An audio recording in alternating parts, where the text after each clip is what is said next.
Marcos capítulo 9. E Jesus terminou, dizendo: Eu afirmo a vocês que isto é verdade, estão aqui algumas pessoas que não morrerão antes de verem o reino de Deus chegar com poder. 6 dias depois, Jesus foi para um monte alto, levando consigo somente Pedro, Tiago e João. Ali, eles viram a aparência de Jesus mudar. A sua roupa ficou muito branca e brilhante, mais do que qualquer lavadeira seria capaz de deixar. E os 3 discípulos viram Elias e Moisés conversando com Jesus. Então Pedro disse a Jesus: Mestre, como é bom estarmos aqui. Vamos armar 3 barracas, uma para o Senhor, outra para Moisés e outra para Elias. Pedro não sabia o que deveria dizer, pois ele e os outros 2 discípulos estavam apavorados. Logo depois, uma nuvem os cobriu, e dela veio uma voz, que disse: Este é o meu filho querido. Escutem o que ele diz. Aí os discípulos olharam em volta e viram somente Jesus com eles. Quando estavam descendo do monte, Jesus mandou que não contassem a ninguém o que tinham visto, até que o Filho do Homem ressuscitasse. Eles obedeceram à ordem, mas discutiram entre si sobre o que queria dizer essa ressurreição. Então perguntaram a Jesus: por que os mestres da lei dizem que Elias deve vir primeiro? Ele respondeu: é verdade que Elias vem primeiro para preparar tudo. Mas por que é que as Escrituras Sagradas afirmam que o Filho do Homem vai sofrer muito e ser rejeitado? Eu afirmo a vocês que Elias já veio, e o maltrataram como quiseram, conforme as Escrituras dizem a respeito dele. Quando eles chegaram perto dos outros discípulos, viram uma grande multidão em volta deles e alguns mestres da lei discutindo com eles. Quando o povo viu Jesus, todos ficaram admirados e correram logo para o cumprimentarem. Jesus perguntou aos discípulos: o que é que vocês estão discutindo com eles?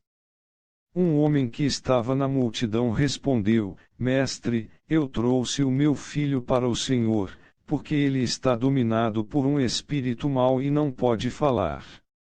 Sempre que o espírito ataca o meu filho, joga-o no chão, e ele começa a espumar e a ranger os dentes, e ele está ficando cada vez mais fraco. Já pedi aos discípulos do Senhor que expulsassem o espírito, mas eles não conseguiram. Jesus disse: gente sem fé. Até quando ficarei com vocês? Até quando terei de aguentá-los? Tragam o menino aqui. Quando o levaram, o espírito viu Jesus e sacudiu com força o menino. Ele caiu e começou a rolar no chão, espumando pela boca. Aí Jesus perguntou ao pai: quanto tempo faz que o seu filho está assim? O pai respondeu: ele está assim desde pequeno. Muitas vezes o espírito o joga no fogo e na água para matá-lo. Mas, se o Senhor pode, então nos ajude. Tenha pena de nós. Jesus respondeu: se eu posso. Tudo é possível para quem tem fé. Então o pai gritou: eu tenho fé. Ajude-me a ter mais fé ainda. Quando Jesus viu que muita gente estava se juntando ao redor dele, ordenou ao espírito mau: espírito surdo-mudo, saia desse menino e nunca mais entre nele. O espírito gritou, sacudiu o menino e saiu dele, deixando-o como morto. Por isso todos diziam que ele havia morrido. Mas Jesus pegou o menino pela mão e o ajudou a ficar de pé. Quando Jesus entrou em casa, os seus discípulos lhe perguntaram em particular: por que foi que nós não pudemos expulsar aquele espírito? Jesus respondeu: este tipo de espírito só pode ser expulso com oração. Jesus e os discípulos saíram daquele lugar e continuaram atravessando a Galileia. Jesus não queria que ninguém soubesse onde ele estava porque estava ensinando os discípulos. Ele lhes dizia: o Filho do Homem será entregue nas mãos dos homens, e eles vão matá-lo, mas 3 dias depois ele ressuscitará. Eles não entendiam o que Jesus dizia, mas tinham medo de perguntar. Jesus e os discípulos chegaram à cidade de Cafarnaum. Quando já estavam em casa, Jesus perguntou aos 12 discípulos: o que é que vocês estavam discutindo no caminho? Mas eles ficaram calados porque no caminho tinham discutido sobre qual deles era o mais importante. Jesus sentou-se, chamou os 12 e lhes disse: se alguém quer ser o primeiro, deve ficar em último lugar e servir a todos. Aí segurou uma criança e a pôs no meio deles. Abraçando-a, disse aos discípulos: aquele que, por ser meu seguidor, receber uma criança como esta estará também me recebendo. E quem me receber não recebe somente a mim, mas também aquele que me enviou. João disse: Mestre, vimos um homem que expulsa demônios pelo poder do nome do Senhor, mas nós o proibimos de fazer isso porque ele não é do nosso grupo. Jesus respondeu: não o proibam, pois não há ninguém que faça milagres pelo poder do meu nome e logo depois seja capaz de falar mal de mim.